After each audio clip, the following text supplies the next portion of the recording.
And I was like, what is this about? What? That's okay though. For being so young, you're very, very smart. That's fantastic. Yeah. So keep up the good work, man, and stay flat, okay? Okay, I'm a flat earther.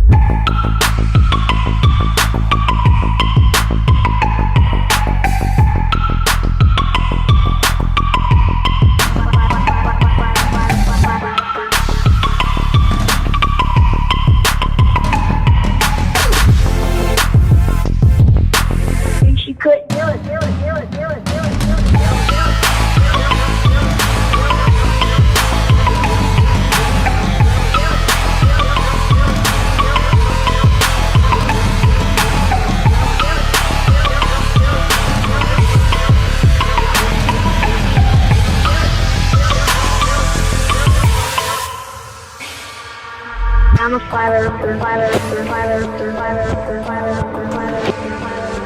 I'm a flat earther, flat earther, flat earther, flat earther, flat earther, flat earther. I'm a flat earther, flat earther, flat earther, flat earther, flat earther, flat earther. I'm a flat earther, flat earther, flat earther, flat earther, flat earther.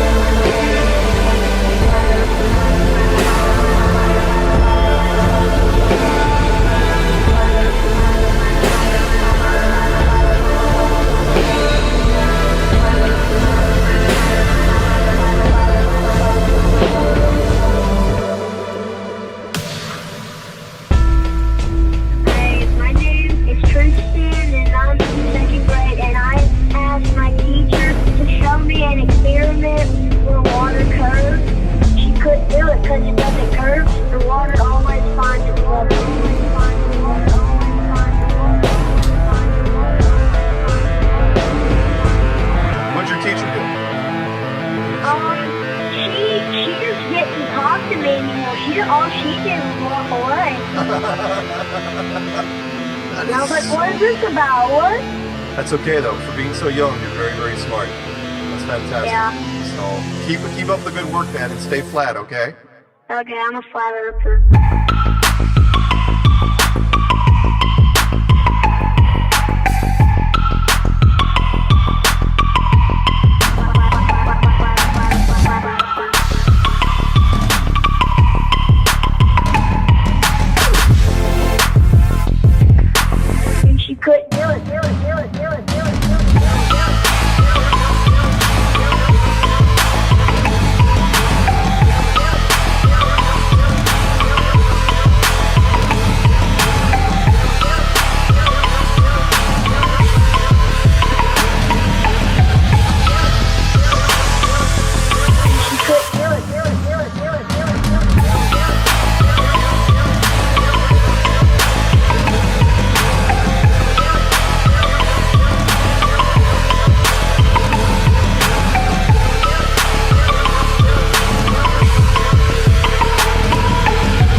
Up for sound bites. This is awesome.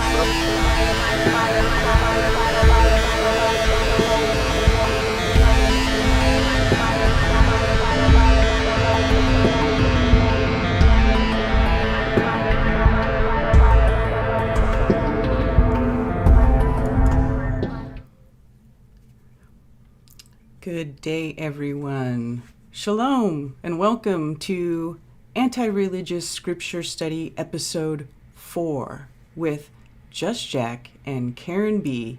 Welcome, Just Jack. Hi, Karen. Hey. Shabbat. I keep doing that. Like, I'm so used to doing this on Shabbat, I keep trying to say Shabbat Shalom, but just Shalom. I know. I had to make sure I said it right too.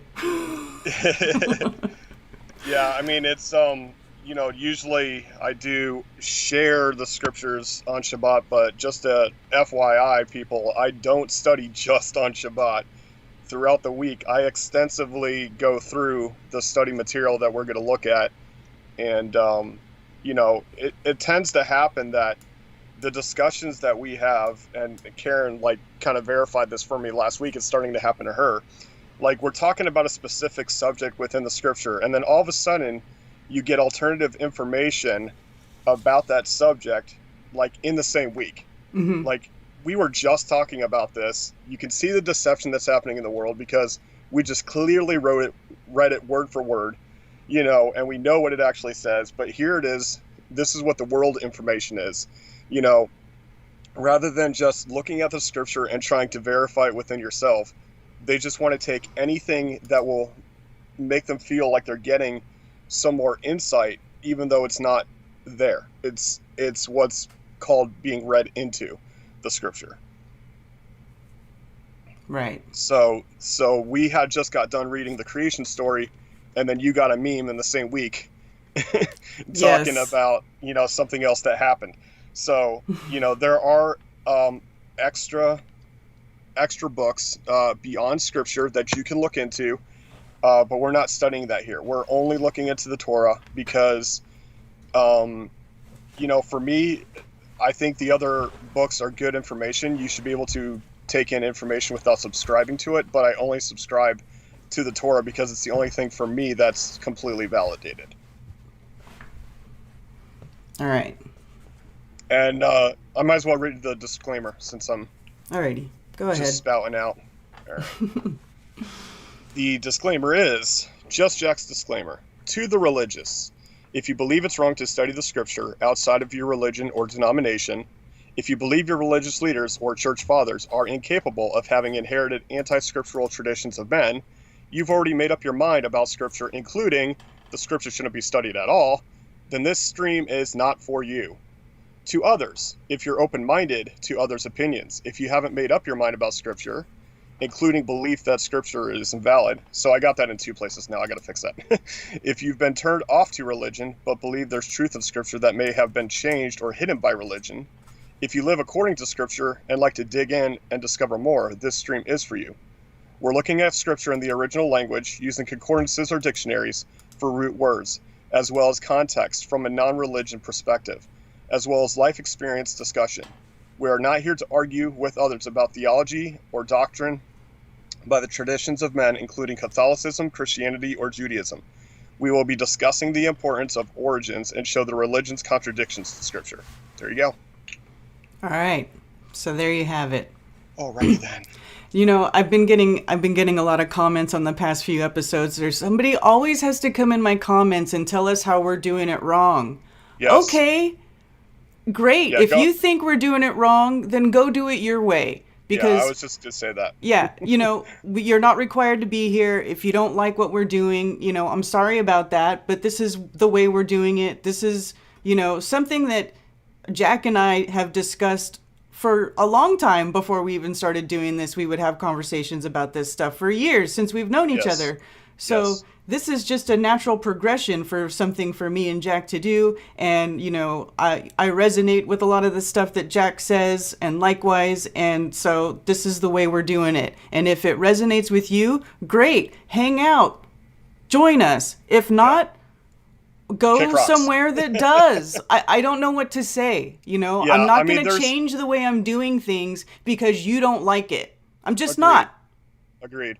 Yeah, there's people that I've went to their websites because I appreciate them as a flat earther, and they're doing their version of scripture study, but they're doing it like they're going through the history of the quote unquote church fathers of the the Catholic into Christianity religious faith, and I'm not going to spiral in chat and tell them how Catholicism is built on child sacrifice and orgy sun god worship, because it's not my place. They're teaching that, And if people are actually interested in looking at scripture from a non-religious perspective, that's what this is about.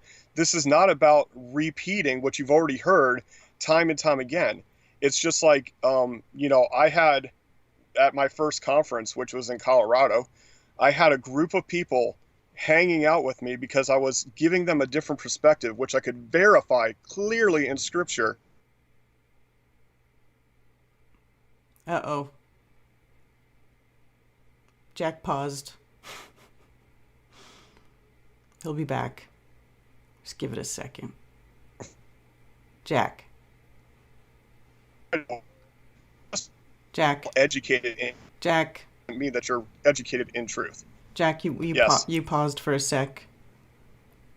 Oh my Your thing goodness. broke up. Where did Right I when you stop? said, it says clearly in scripture, and then you paused. Okay, so I was showing them clearly in scripture, how to validate, my perspective. But someone came up behind me saying that they had the answer because they went to a theological seminary. It's no different than an astrophysicist telling us that the Earth's not flat because they were trained in astrophysics.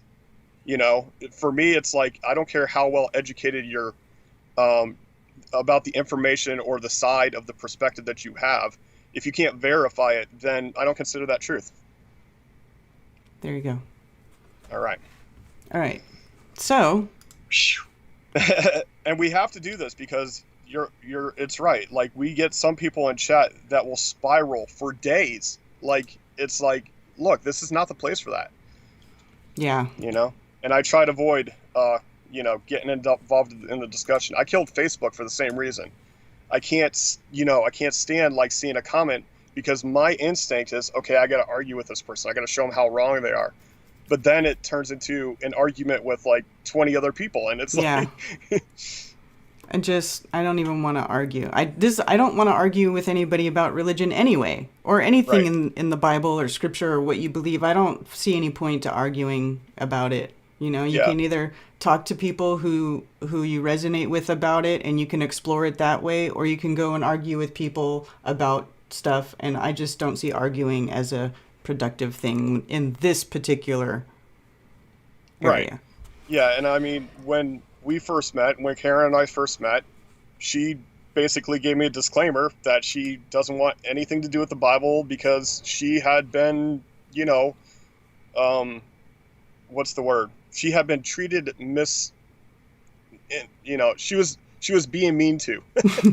Yeah. I don't know how to say that. People were being mean to her from a religious perspective. Let's put it that way. Well, religious people were always very judgmental. Yes. Very condescending, and I just didn't resonate with that because I saw it as very hypocritical. And because Karen and I, we have a very open discussion with one another because we just realized that the only way that we're going to find any truth is to be open-minded. And, she talks to me about different things that it resonates with me. It's not necessarily, I can't say, okay, this is where it is in scripture. Here's the verse and stuff but there's a lot of things where, she was saying, oh, well, the Christians are mad at me because I said so-and-so. And it's like, wait a second, that's in scripture. Like, they don't even know that the stuff that Karen B is proposing is actually scriptural because they're based solely on what they've learned from their pastors or from their seminaries, because seminaries do not teach you what the Bible says. Seminaries teach you how to interpret the scriptures through your doctrinal glasses, through your specific religion. So, yeah, sorry for the, I feel very strongly about this. It's like, I've been dealing with this since 2012. This is not a new thing for me, so. All right, let's get into it. All right, let's get into it. Adam's descendants to Noah. Genesis 5:1 is where we are at. Adam's descendants to Noah does not exist in the scripture. That's a title head that was added later. Just FYI. It's accurate. Are all of these titles added later? Yes. Okay. Yes. All right. Genesis 5:1. This is the book of the genealogy of Adam. In the day that Elohim created man, he made him in the likeness of Elohim. Okay, so here we have the book, and it's not actually book, it's actually scroll, the Sefer. And in the likeness, like if you remember, y'all can go back and watch the first episode. We went into the image and likeness where it actually talks about in his shadow and in our bloods. So, yeah. This is referring back to Genesis 1. And this is another thing that, I had a long discussion with a friend about yesterday. I spoke to you this morning, but I might as well share it with the people watching this video. That someone came over for Shabbat yesterday, and they were talking about this time gap where Genesis 1 is one creation story and Genesis 2 is another creation story. And I said, well, this is just the way Hebrew does it. They have an overarching explanation, like, for instance, creation story where they separated the seventh day and threw it into chapter 2. And that makes it appear as after he was done resting, then he created man again. But that's not the case. He's referring back to the first chapter, and she says, well, it says he created man in chapter 1 and he created Adam in chapter 2. And I says, well, that's because English translated it to man in chapter 1, even though it says Adam, the Adam. And then here again in Genesis chapter 5, it says this is the gene. Jack paused.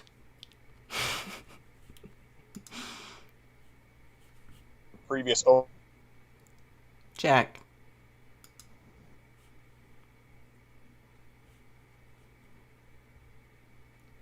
Jack. So go ahead and read that. Okay, we lost you. By the way, whatever you just said, we missed. Okay. I was saying you can go ahead and read Genesis 5 too. We've already read it in when we were studying Genesis 1. Okay. Oh, wait, let me go back to... There we go. Male and female, he created them, and he blessed them and called their name Adam in the day they were created. Okay, so the important thing here is it actually is they and their. So when he created them, he called their name Adam. They were not separated as Adam and Hava until the first Adam gave the second Adam the title or name of Hava as life bringer. So again, Adam.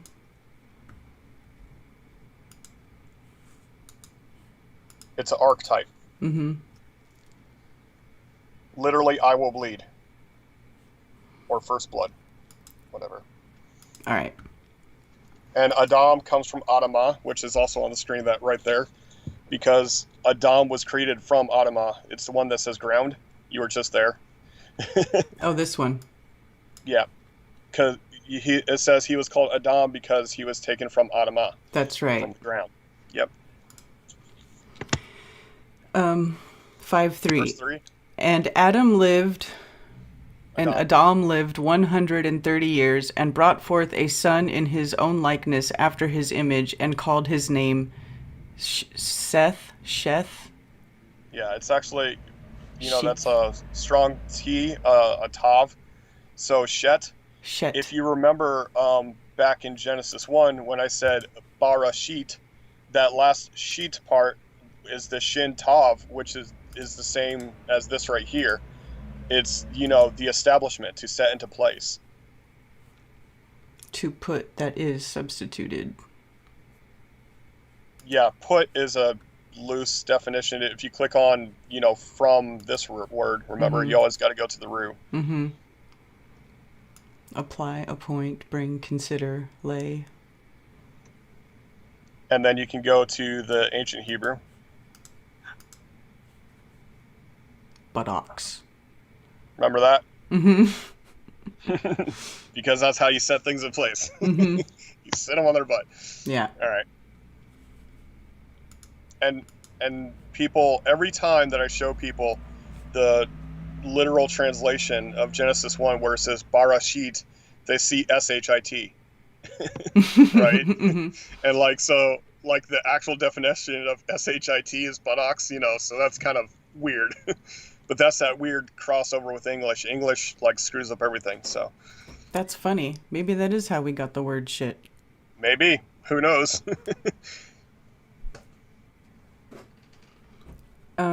Sorry, getting people interrupting. No, it's okay. It's all right. Me and you are just having a conversation. Who cares that hundreds of people are watching? I It's know. fine. I'm on a live stream. Doesn't mean anything anymore. All right. All right. And after he brought forth sheet, the days of Adam. No, it's Shet. Shet, sheet, Yeah. Shet. You're confusing me. The days of Adam were 800 years, and he brought forth sons and daughters. Okay, so this is another thing. Like people, we just got through. Hold on reading. 1 sec. Can we here? Okay. I'm gonna be right back. Sorry. Sure, no problem.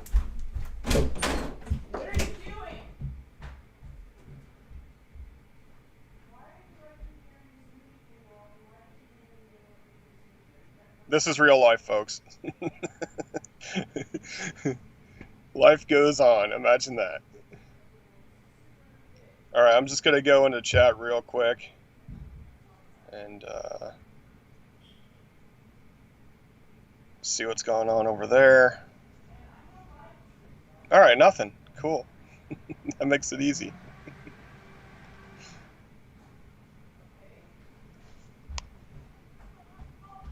If it's too thick, you need to put more liquid in there. I already discussed. Yeah, we did address that. I see Ronali, Adam is mankind. Yeah, that's an archetype. Yep, not just a name. All right. It's funny how I answer the chat's question without ever reading the chat. Were you just Are you looking back? in chat? Yeah, I'm back. Yeah, I was reading chat and they were like, I thought Adam meant like man as in mankind. Like, yeah, that's the point. And I was like, it's funny how we address those things even if we're not reading chat. All right. Okay, so this is All right, telling us so that 5-4 now. It says that he brought forth sons and daughters. So we don't know how many sons and daughters he had. So if you remember, we were talking about how, like, you know, Cain and Abel had to have families, and I think that the blood was pure enough that they could be with their siblings. We don't know if...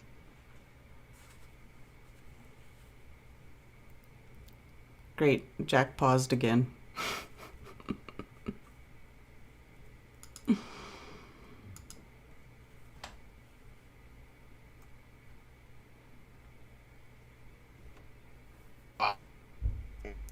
Jack, you may have to kill your video because you keep breaking up and stuff. Okay, how's this? Is this better? Yeah, it should, I don't know. Okay. Well, let me know if I break up again. Okay. What I was saying is they lived to be like 800 years. So how many children could you have in that period of time? We don't know how many children Adam had. He could have had hundreds of children, and that's how they were able to easily have large, you know, continuation of family. And people are like, oh, well, you know, you're saying it's incest. Well, yeah, at the beginning of creation, I believe there was a lot of crossing over between families. Right. But the blood was pure back then, so. Yeah. And well, here's my question too. The days of Adam were 800 years. Is that now, if Adam is mankind, that just means that mankind had been around for 800 years? This is speaking of the first Adam. Okay. So it's like, for instance, when it talks about, you know, Adam brought forth Shet. Well, it wasn't all of mankind brought forth a child named Shet, right? Mm-hmm. So this is the first Adam. Okay. And the other thing is that it doesn't mention Cain or Abel, right? Right. And Cain and Abel were the first children. We just got through reading that. Like, so why is it, you know, not referring to that? Well, you know, Cain killed Abel.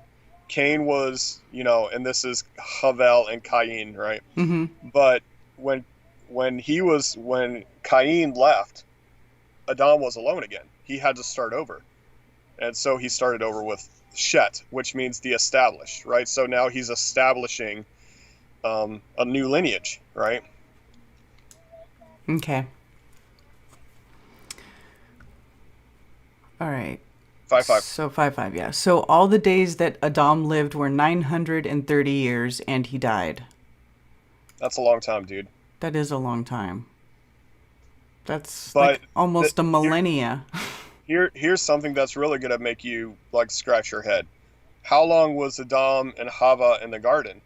Like, was this counting from the beginning of creation, the day that Adam was created, or is this starting to count after they got kicked out of the garden? Because Right. before the garden, he was immortal. Now he's kicked out of the garden, and there's also this parallel: is 1,000 years is as a day to the Creator, and in the day that you eat of the fruit, you shall surely die. And he lived less than 1,000 years. So there's this whole thing, like, we have no idea how long Adam and Hava were in the garden and whether or not they had children. But the only thing I do believe, now this is, due to my understanding of what Scripture says, if they had children, it wasn't done the way that it's done today. It was done by, repeating a piece of you, right? Mm-hmm. Rather than procreation. Or actually, in the truest sense of procreation. So, anyway. Well, it was the Creator taking a piece off of you and making somebody else out of you, right? Exactly. Yeah. But if we were co-creators, what was our ability to reproduce? Yeah. It can get into some very interesting stuff, and I think that's, I think there was some corruption going on with the manipulation of creation through Cain's lineage, because it appears that they became, hunters, city builders, and then future generations, you see them talking about their blood drinkers and, child sacrificers and stuff like this. So they were messing with the genome of creation by manipulating creation, it appears. And this is, we're going to get into a sidetracking story here in a few verses. So, Okay. And Shet lived 105 years and brought forth Enosh.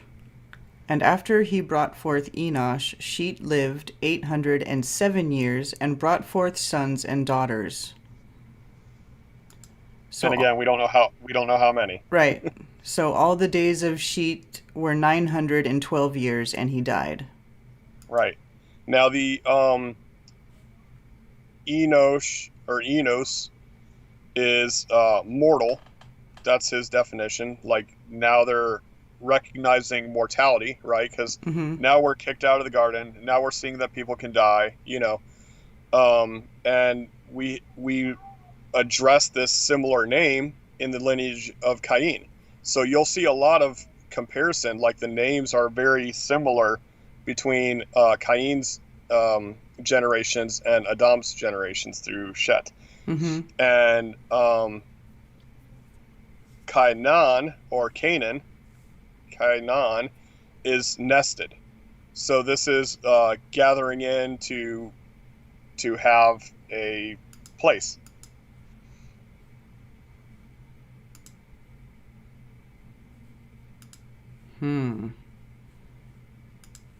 Let's see. Nestlings, a chamber or dwelling. All right. Are you still with us, Jack? Jack must have lost connection. All right, can you hear me now? Yeah. Can you hear me now? Yep. Oh my gosh. All I right. swear I don't have any trouble with internet until we start doing this stuff. It's the Adjustment Bureau. Seriously. All right. Oh my goodness. And after he... Yeah, so I was saying Enos is mortal and Canaan is nested. So gathering in for, Okay. a location.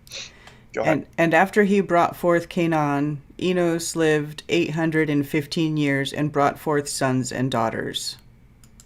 Yep. So all the We don't days know how of many. all the days of Enos were 905 years, and he died. That's a long time. It is a long time. But I'm also noticing that the times are getting shorter as we go on.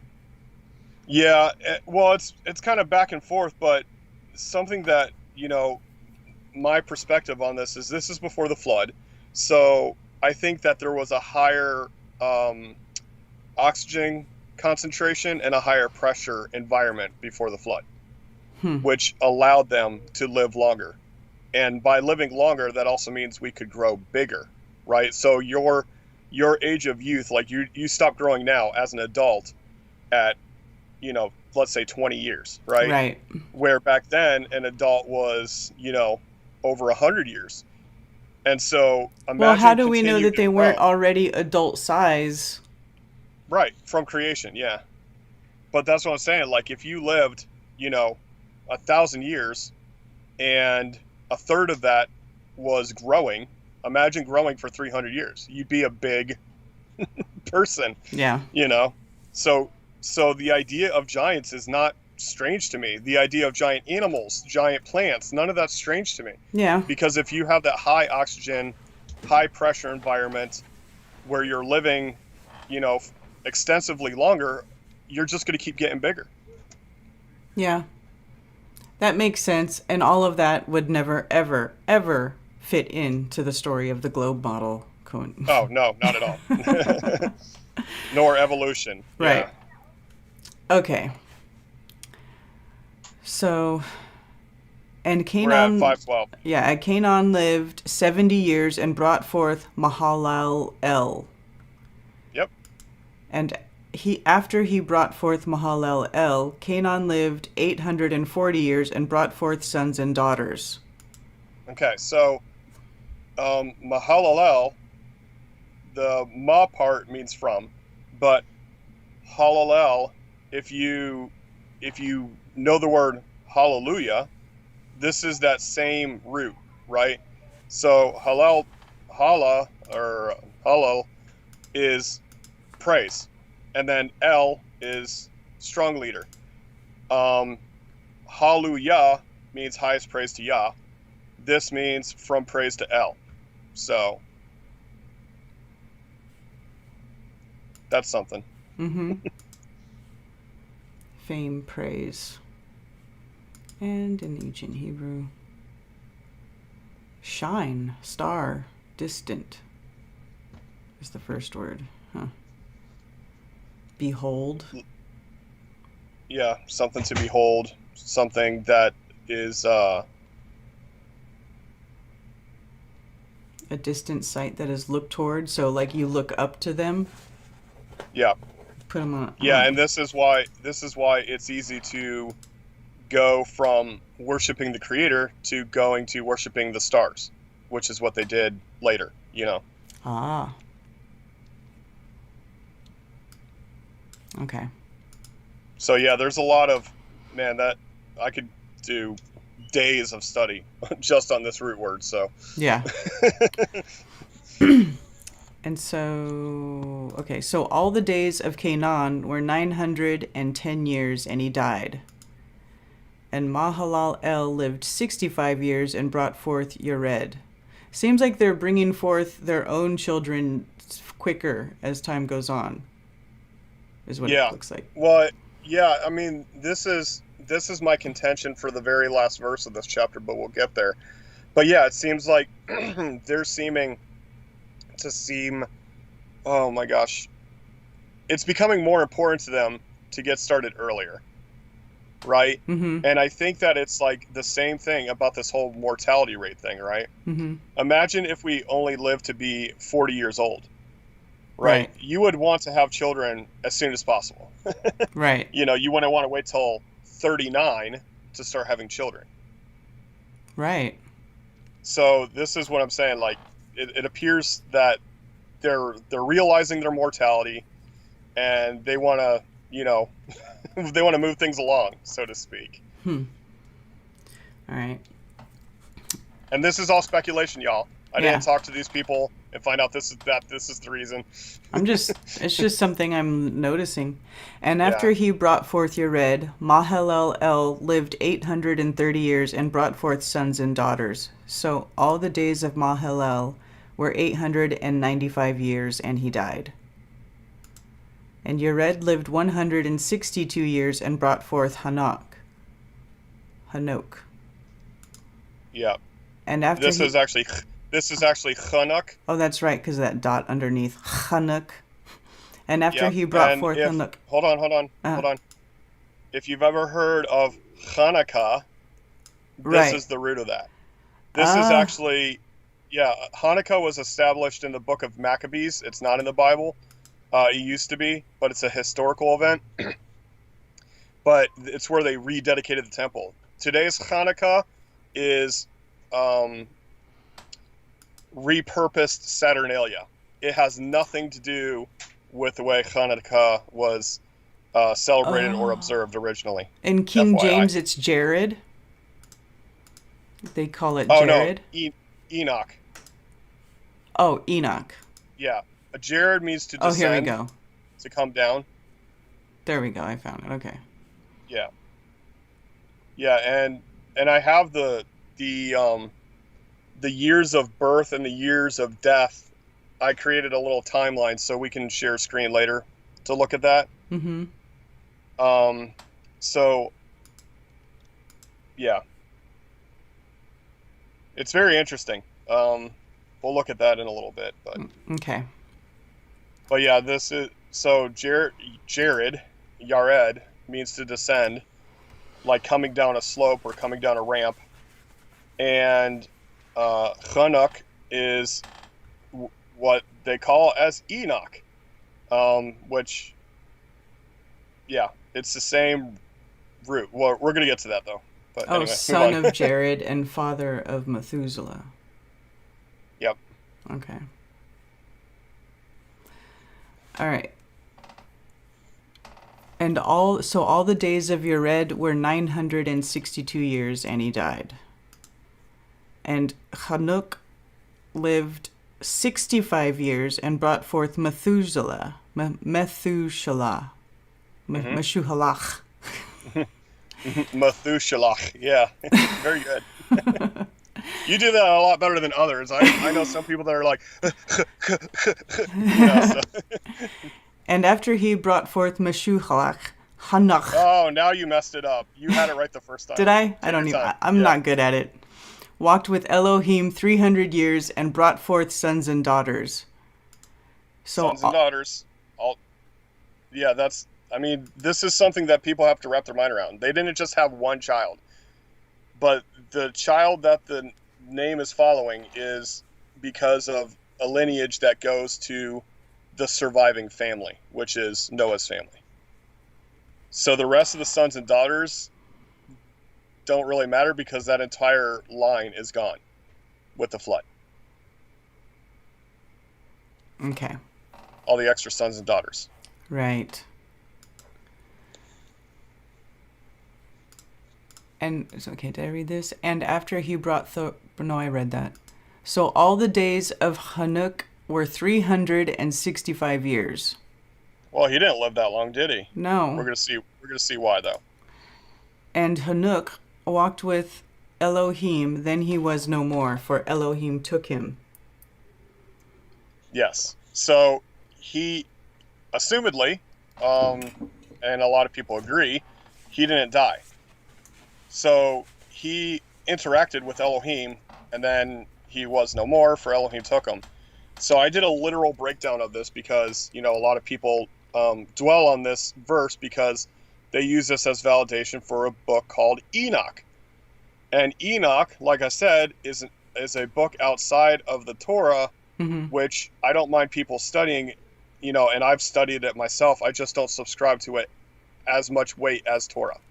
For me, this is a way that philosophically explained this verse through the Gnostics of the first century. But that's up for each individual to decide, right? Mm-hmm. But as I spoke with you earlier, whether or not it is a true story, whether or not there is invisible bad guys that taught us how to be bad, doesn't matter to me. That's not going to change how I live. I'm going to live as righteously as I can, regardless if there's people trying to influence me to do bad. Because we have people trying to influence us to do bad through television and movies and news and all this other crap, right? Mm-hmm. But that doesn't change how I live. It doesn't change how you live. So I'm going to give you the mechanical breakdown of it. It says, and he or they, the walk, Chanakh, action to the Elohim. and the Elohim, and we not do because that take action to him, Elohim. So it's translated, and he, Chanak, walk with you to the Elohim, and we do not, because Elohim took him. I don't know what that means specifically. Then he was no more, or we do not. Mm-hmm. Either one is pretty cryptic, and it's not clearly explained within that scripture. And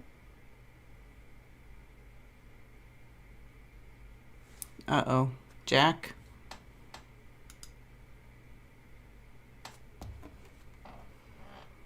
Jack has paused. But basically what we were talking about earlier is that it doesn't matter if there's invisible bad guys telling you who are making you bad. Nobody has power over you unless you give them power, Yes. Can you hear me now? Yes, I can hear you now. Okay. I moved like 2 inches and it went crazy. Oh my gosh. So bad. Like, I'll stream movies without a hiccup. I'll play it at 8 times speed with no lag. I mean, it's weird, man. Okay. Anyway. Yeah, so like you said, it doesn't matter if these beings exist or not, Yeah. And Methuselah Very good. lived 187 years and brought forth Lamech. Yep. And after he brought forth Lamech, Methuselah lived 782 years and brought forth sons and daughters. So all the days of Methuselah were 969 years, and then he died. Oldest dude ever. Right there, yeah, 969, right? He lived for older than the first one, because the first one was 930 years, right? That's right. Wow. I don't know how you remember that, but cool. Because we just read it. But still, that's a bunch of names and numbers. And Yeah. Good for you. You got some good retention there. And Lamech lived... Oh, by the way, Methuselah. Okay, so all of their names, when they used to name children in Israel, they didn't name them at birth. They had them for 8 days up until the circumcision, and then they gave them the name. And a lot of times they would do some kind of a sacrifice or prayer and fasting or something like that to find out what the creator wanted to call their name. And if you look at these names, they're all prophetic. They're all talking about the event that's taking place or the event that's going to take place. Like, for instance, Methuselah, his name means death he will send or shoot out. So it's talking about this death that's coming. It's like, yeah. And Methuselah died in the year of the flood, by the way. Really? Yes. Okay. Is that outlined somewhere else later that we see that? Because it doesn't say that here.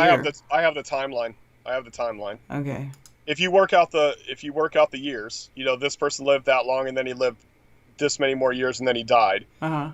If you work it out, you can actually put the day from when they started counting Adam's years to the day of the flood, and then the year that Methuselah died was the same year as the flood. Okay. But not that he necessarily died in the flood, though, right? Not necessarily, but many assume. Okay. And Lamech... It's awfully coincidental if he died like right before the flood, but Well, what would that mean? What are the implications of that? I mean, it says that we're going to read it later, but okay. It says that the only righteous one left was Noah. So all the other previous generations were corrupted in some way or another. Okay. That's what I was wondering. It seems like that's what it's implying, but it doesn't really say, at least not here. No, it goes into it a little bit at the end of this. But. Okay. And Lamech lived 182 years and brought forth a son.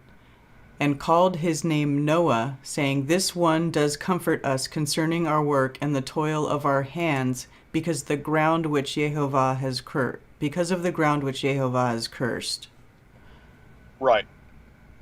Because Noah, in this instance, he's saying that it's rest, but it's like, it literally means sigh. So, like, sigh can be a negative thing or a positive thing. Like, imagine that you just got done creating the world in 6 days. Mm-hmm.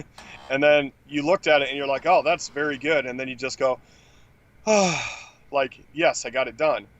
And then think about something that pisses you off, like your children not listening to you when you're trying to save their life, and you're like, ugh.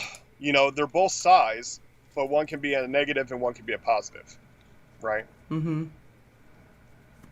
So his name means sigh, and he's saying we're going to call him sigh because he's going to give us rest or comfort, because we're not going to have to work so hard with the ground. So for me, this is Jack's speculation, y'all. Just, warning, Jack's speculation. When it talks about this, I think Lamech started redoing I think he was doing that back to Eden gardening, that we talk about so much. Mm-hmm. I think he realized there's something wrong with us trying to rip the ground apart and planting seeds and trying to make it grow and then have to reproduce. And Jack has paused. Jack.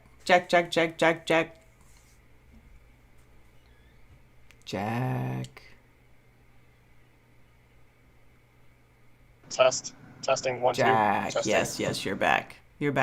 So there's something wrong with us having to rip the ground and reproduce. That's where you dropped rather off. than just trusting the Creator, by layering the ground rather than raping the ground. Right. Okay. And I think that's what, he's like, hey, we don't have to work so hard to get ground, food from the ground. He's given us comfort. He's given us rest in it. And then, he dies 5 years before the flood. So I think he was on the right path. He was reconnecting with the Creator, hence naming his son, and his son being raised righteous as well. And, maybe this is a righteous line. Maybe there's, these are the only righteous dudes, and that's why they're the only ones mentioned. There's a lot of speculation in why all the children were not mentioned. But, if Noah was the only righteous one to be saved, and he was raised by Lamech, he had to learn it from somewhere. Right.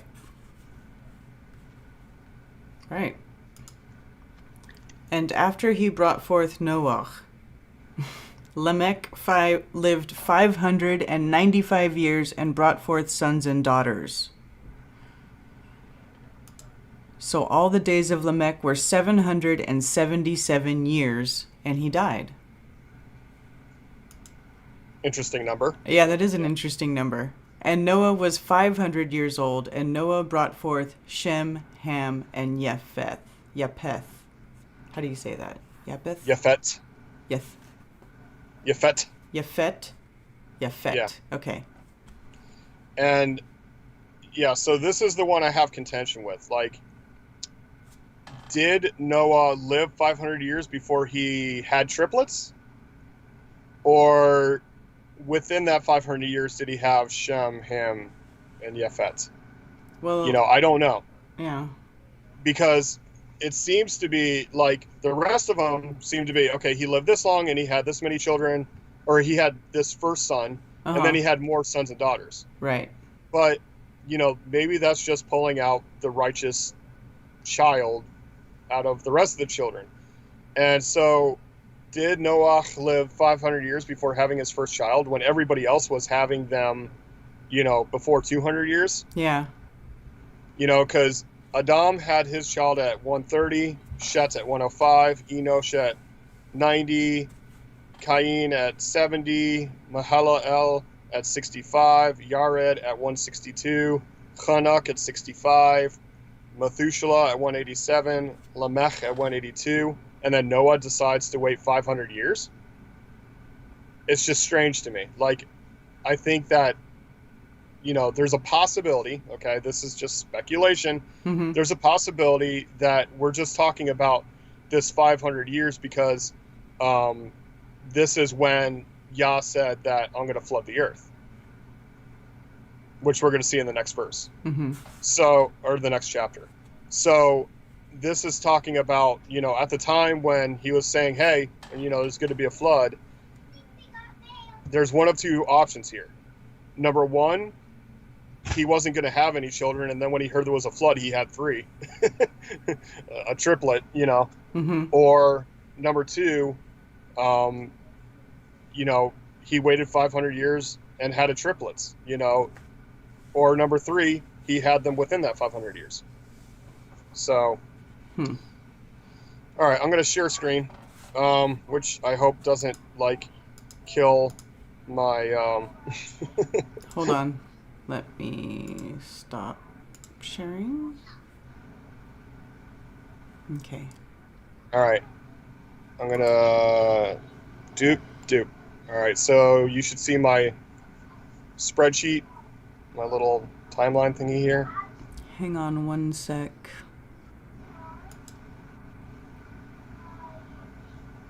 Nope, that's not the right scene. Did I set up a scene for you to be screen sharing? I guess not. Wait, no, hold on. One sec. I can add it. One sec. This is real time, people. This is live. I'll stop screen Okay, sharing. no, until go you're ahead. Go ahead and share Okay. screen. I got you up now. done. Okay. Mm-hmm.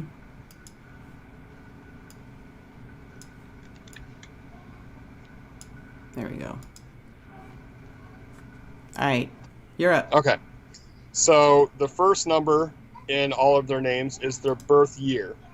And that's if you count Adam as 0, right? And I don't know what that means. Is it as soon as he was created, or was it after he left the garden? It's all speculation from this point.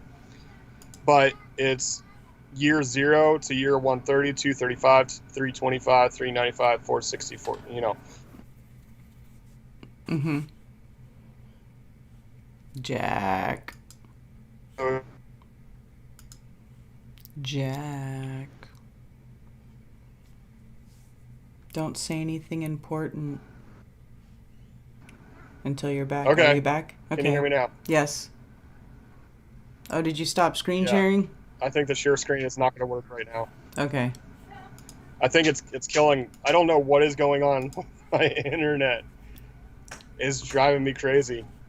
Anyway, I can share that spreadsheet with people, but you can actually go online and look up Genesis 5 generations or timeline or something. There's a bunch of people that have done something similar to me. And the thing that I thought was very interesting is most of the people lived during Lamech, his life. Okay. So, can you still hear me? Yep. Just making sure. Mm-hmm. Okay. So, if you figure, how did Noah know the creation story, let's say, for instance? Well, from Adam to Noah, a lot of these people were alive during Lamech, his father's life. So, Adam was alive until Lamech was 56, for instance. Mm-hmm. And then Shet was 168, Enosh was 266, Cain was 361, Mahalalel was 416, Yared was 548, and Hanuk was 113. So, all of these people were alive during Lamech's life. And then Noah only had to hear it from his father. But Noah was born shortly after the death of Shet. which is only the second generation. So imagine that. Like 1, 2, 3, 4, 5, 6, 7, 8, 9. You get to see 10 generations in your life. Could you imagine that? Wow. I mean, for me, that's just a crazy thought. Like, not only do you get to see your grandchildren, but you get to see your great-great-great-great-great-great-great-great-grandchildren. That would be crazy. I can't even imagine Yeah. living that long. Yeah, it's pretty nuts when you think about it. Especially with how bad it got within that time. You know, Can you imagine like seeing how perfect it was in the beginning of your life and then just watching it turn to shit? Yeah, over 1,000 to getting years, to the point where Yah says, okay, I'm flooding this place. Yeah, this sucks. We're starting over. All right. Now we're on to chapter 6. Ah, okay. And now here we're getting into the flood. And this is another thing. It's like we're not having yet a 5th creation story, right? This is just a continuation of the generations that we just talked about. So now we're reiterating parts of that generation line. It's not another story of starting over again. So. Right. Okay. And it came to be, when men began to increase on the face of the Eretz, daughters were born to them, that the sons of Elohim saw the daughters of men, that they were good or functional. And Very good. And they took wives for themselves of all whom they chose. Right. Now, this is where sons of Elohim, because of the other books or other philosophies, they say that this is angels. But what people have to understand is in Hebrew, Elohim means strong leader. It doesn't matter if it's celestial or man. So, like, for instance, in the book of the Judges, like it's Moses and then Joshua, and then after Joshua is the Judges. In the Judges, the ones who are, this is before they decided to have a king. The ones who were in charge of making the big decisions were called the Elohim. Now, this doesn't mean that they turned into angels. This means they had authority, right? And if you think that, like, that's an old concept or whatever, who do you think are the Elites, right? Now, these are men who put themselves in that authority. I think they're in unrighteous authority, but they have authority nonetheless because people give them authority. So Elohim got turned into the Elites and then anglicized to the elite. So it's no different. Like, if you look back, everything currently in its current state of opposition to Yah goes back to the Tower of Babel. And when the languages changed, the philosophy of going against the Creator remained the same. Only the names and the storylines were altered because of the Jack.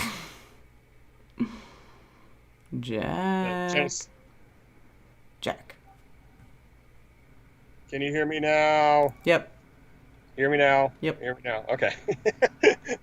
All right. So the sons of Elohim are not necessarily celestial. Yeah. In fact, David talks about we are all sons of Elohim, right? Because we all have the opportunity to join ourselves to Yehovah. We all have the opportunity to join ourselves to the Creator and become co-creators of this realm with Him. So. All right. And Yehovah said, "My spirit shall not strive with man forever in his going astray. He is flesh, and his days shall be 120 years." Yeah. And 120 years is 120 repeat cycles. And it says, Yehovah said, I will no longer have hand in judgment or helping for correction. Okay, so he's been trying to get these people in line, for, let's see, 1,950 years. He's trying to get these people in line. Mm-hmm. And he's like, I'm not doing it anymore. So it says, no longer shall I strive with man. Well, it says no hand in judgment. So no longer is he going to intervene to try to get people to do the right thing, which is very interesting. Like, he was interacting with them up until this point. And he is flesh, and his days shall be, They're in their gathering of the body, they exist. They yom of his 120 repeat cycles. Okay. The Nephilim were on the earth in those days, or on the Eretz in those days, and also afterward, when the sons of Elohim came to the daughters of men, and they bore children to them. Those were the mighty men who were of old, the men of name. So here I have, a serious contention with them being angels or, non-physical beings, because these were the mighty men of old, the men of name. Later on, when King David is around, can you hear me? Mm-hmm. Because I think every time I think that I'm going to tell you something good, I break up. I know. All right. So the mighty men who were of old, the men of name, when King David is established, he has his entourage, right? His group of dudes that always follow him around. Mm-hmm. And they are called the same terms. They're called the mighty men of renown. It's the same terms as this, these are called the mighty men of old, the men of renown, the Mm-hmm. men of name. The name is not, my name is Jack. The name is it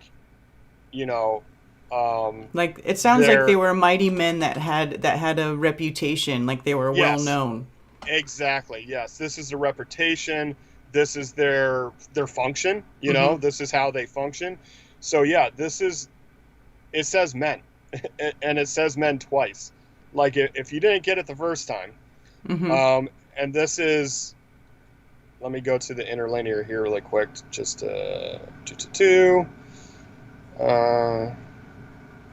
yeah. So it says that these are the anashim or the anashi. So the ish is a man.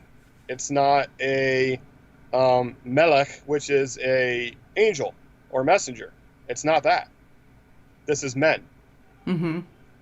So that's why, it says that these are men. And the mighty men is the great, or, the great ones. Well, and then I look at ancient Hebrew, and it's even saying warrior is a name. Warrior. Yeah. Master. Yeah. Strength. Mighty. Strong. Yeah. Exactly. Yeah. These are people who, they were in charge because they pushed their authority out there and people submitted to them.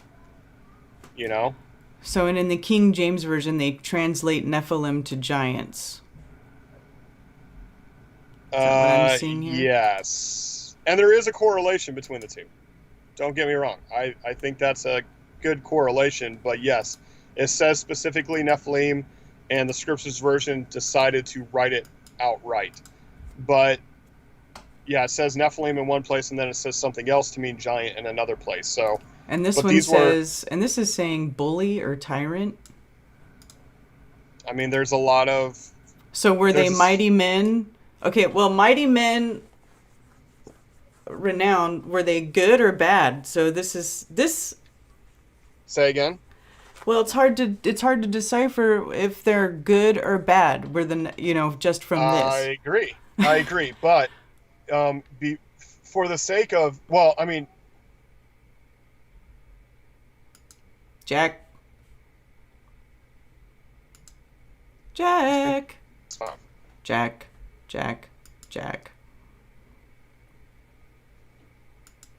Hello. Hello. Hey. Jack? Oh my goodness, seriously? Okay, Can there you you hear me go. now? Now I hear you. I'm sorry, audience. It's bad today. Okay. I was going to say, if you read on to 6-5, it kind of speculates that the two go together. Okay. All right. Well, let's go back. Okay. And Jehovah saw that the wickedness of man was great in the earth, and that every inclination of the thoughts of his heart was only evil continually. Yeah, so it's not like, once in a while they were doing bad shit. No, they were on a rampage. They were like, who can we rape? Who can we kill? Whose blood can we drink? Stuff like that. Okay. Like they were just going freaking nutso ballistic. Now, if you had an entire generation of nutso ballistic people running around the earth, I think wiping it out is a good idea. I just, it's kind of like the Purge with no restraints. Like Right. there's no ending time. It's people have to understand. It's not just like, oh, they were bad because they weren't doing sacrifices, or they were bad because they weren't keeping the Sabbath. No, these people were on a freaking rampage. It's continuously. It's nonstop. And the other thing is that it says the wickedness of man again. It doesn't say the wickedness of the fallen angels, right? Mm-hmm. Like, well, even though the angels or the second generation of angels were bad, the other men, they shouldn't be killed, right? Mm-hmm. No, it says that the men's actions, the men's wickedness, regardless of whether or not there were angels that were fallen, it says the wickedness of man is the reason for the destruction of the earth. Right. That's what So I'm saying. whether man did it by himself, which is my speculation, or they were encouraged by angels to be bad, it doesn't matter. Men following the influence of somebody else to go against the Creator is what we deal with even today. Mm-hmm. Our whole society is built against the Creator. So, all right, go ahead.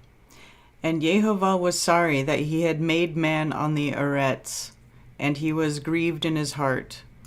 And okay, keep going. Sorry, go ahead. Okay. Finish it. And Jehovah said, I am going to wipe off man, whom I have created from the face of the ground, both man and beast, creeping creature, and birds of the heavens, for I am sorry that I have made them. Yeah, that's not ground, it's arets, but good try. Ground is Adamah, earth is arets. Okay. So Yeah. this is not correct? Where it says... where it says ground? Yeah, I have created them from the face of the ground, both man and beast. Oh, I'm looking at the old version of TS of the scriptures. Hold on. Ground. Let's see what it says here. Yep, it says the ground. So they actually corrected that. I was looking at the old version. So when it says in 6:6 that Jehovah was sorry, Mm-hmm. In KJV I think it says repent. Yes. Yes, and it repented. I find it funny that it says it repented. That's weird. That is weird wording. And it repented the Lord.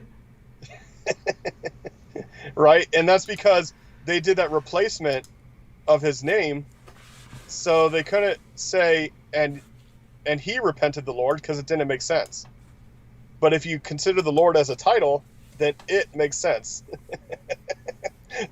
But this is the problem with their stupid translations, right? Mm-hmm. But yeah, if you go back to TS, so sorry is better than repented. The old version has repented of the scriptures even, but it's not. It's that same word that means to sigh. Remember Noah? Noahh means to sigh, whether it's good or bad. So it's basically Jehovah sighed. Yeah, I have a primitive root, properly to sigh, that is breathe strongly, by implication to be sorry, that is. Right. So he's like, oh man, I gotta wipe these men out. He's not happy about it. It's not like vengeful God. Yeah. Like, you're not doing the way I want things done, so I'm just gonna wipe you out. No, he's upset about it. He's not happy. Mm-hmm. He's grieved in his heart, which, yeah. People are like, well, is Yah a man that he has a heart? Well, the word heart, I just translate it as intent, because it's not about the physical blood pumping organ, right? Mm-hmm. It's about the intent. Also used figuratively very widely for the feelings, will, and even intellect. There you go. It's about intent. Yeah. All right. But Noah found favor in the eyes of Yehovah.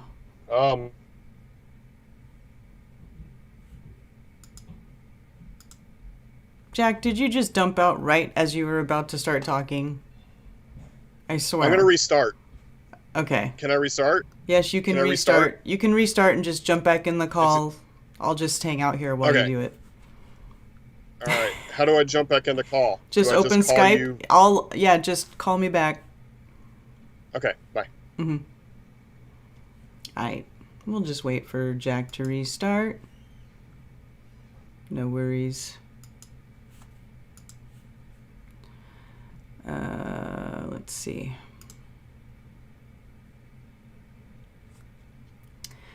All right. Let me actually, while we're waiting for Jack, I'll give a shout out to you guys. Thanks for being here, everybody. From the Sky, Richard Teffertiller, Get Gone, Kelly FE, Amanda Yeats, Mr. Anderson, Frank Logic, Libralora, The Truth, Eugene 12, Ronalee Caton, hello, Chris from South Jersey, Vicky, Zulu 1, hey, Candace C, National Memorial Gardens, thanks for being here. Also on Rockfin, Mark Wantroba, thank you for being there on Rockfin. Knots of Mayhem, Dr. E. Vales, Get Gone is over there on Rockfin too. Hey, you guys, thanks for being over there. Yeah, Jack's restarting. He'll be back in just a sec.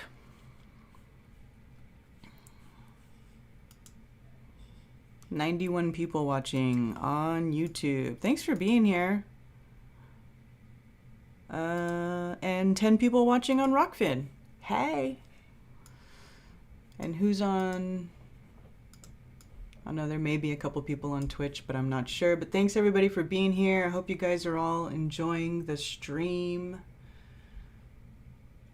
Thank you, Doc Michael. I'm glad you're enjoying it. Daryl Davis, Kelly FE, Dr. Bass Ackwards, Whirl of Bliss, Wendell Walton. Hey, Wendell. All right. Just wait for Jack to call back after his computer restarts.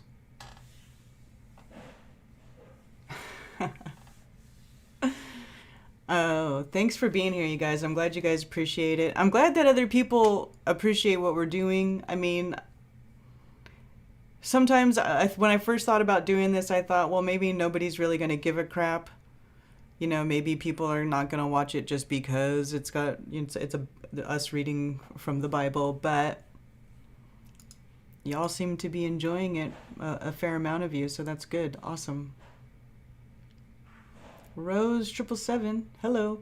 By the way, you guys, while I'm waiting for Jack, you can go to flattoberfest.com. I mean, well, you can go to flattoberfest.com, but also flatearthfestivals.com/flattoberfest 2021 if you want to go to Flattoberfest and get tickets and get your hotel and join us and be with us and talk about things in real life. Jack will be there. Jack will be there because he's local. He actually lives in Spartanburg where we're having the event. He won't be there Saturday during the day because of Shabbat, but he will be there in the evening and then Sunday, I'm sure. So that'll be fun. Yes, call me Jack, or whatever, or I'll call you.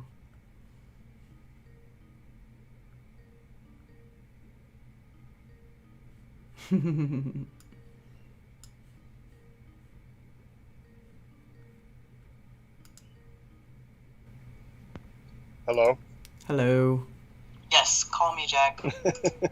Okay. I hate that lag, man. I know. Like, you said that to me 20 seconds ago already. I know, that's why I was just, screw it, I'll just call you. I was waiting for a response. Like, after you call me, yes, you can call me. Okay. All right. I got to start my eSword back up. I'm really sorry, folks. I guess it was one of those things where you just had to restart. You know, one of the gremlins in my computer. Yeah. You know, I had to kill him. I had to flood the earth and start over. Sorry, the flood is not a joking matter, but you know what I'm saying. Okay. I know. Anyway, I think there's enough time passed. You know, crisis, you know, over time becomes comedy. So I think the flood has been, you know, done long enough ago that we can joke about it. Yeah. Anyway. It's not too soon. Yeah. So, you know, some religious folks are going to spiral that I even said that, but that's besides the point. All right. So he's upset that he has to wipe out everybody. He's not like vengeful, spiteful, hateful. You know, he's sighing, he's upset, he's grieved, he's heavy in his intent, you know. So I don't know if you read verse 7, but I did not. Oh wait. Okay, go ahead. Wait, did I? Verse 7? 6-7, Yeah. you mean? Yeah. Yeah, I did. And I'm Okay. going to wipe off man whom I have created from the face of the ground, both man and beast, creeping creature, birds of the heavens, for I am sorry that I have made them. Yeah. And I find it very interesting that in this context, right, everywhere else previously, the only place where it referred to the ground is when somebody died, right? Or, you know, if you go back to what I was saying about the difference between ground and earth, is earth being the arets being the physical place, and the ground being what we would call earth, right? The ground being the dirt. So in both places here, when he's talking about starting over, it's from the dirt. He's cleaning the surface, right? And it's for me, it's like it tells you the context, the difference between the arets and the ground. Right. Because I had to struggle with this. You know, it took me a year to translate Genesis 1 because I had a struggle. You know, what is this arets? Because some places it's land, some places it's earth, some places it's, what do you call it? Like a state line, you know, like a region. That's what I meant, like a region. So then I realized that it talks about the physical plane. That's what it's about. And then the ground being specifically earth. Dirt, yeah. Okay. That makes sense. All right, but then, and we got to, but Noah found favor in the eyes of Yehovah. Yes, and that favor is like inside beauty. Like beauty is in the eyes of the beholder type of thing, you know, that's favor. And KJV, they say grace. Yeah, they did. They changed it to grace, but Noah found grace in his eyes of the Lord. And then the weird thing about KJV is grace in the Old Testament and grace in the New Testament are two totally different things. Really? So, yes, and it causes some major confusion. So, that's interesting. Yeah. Yep. Okay.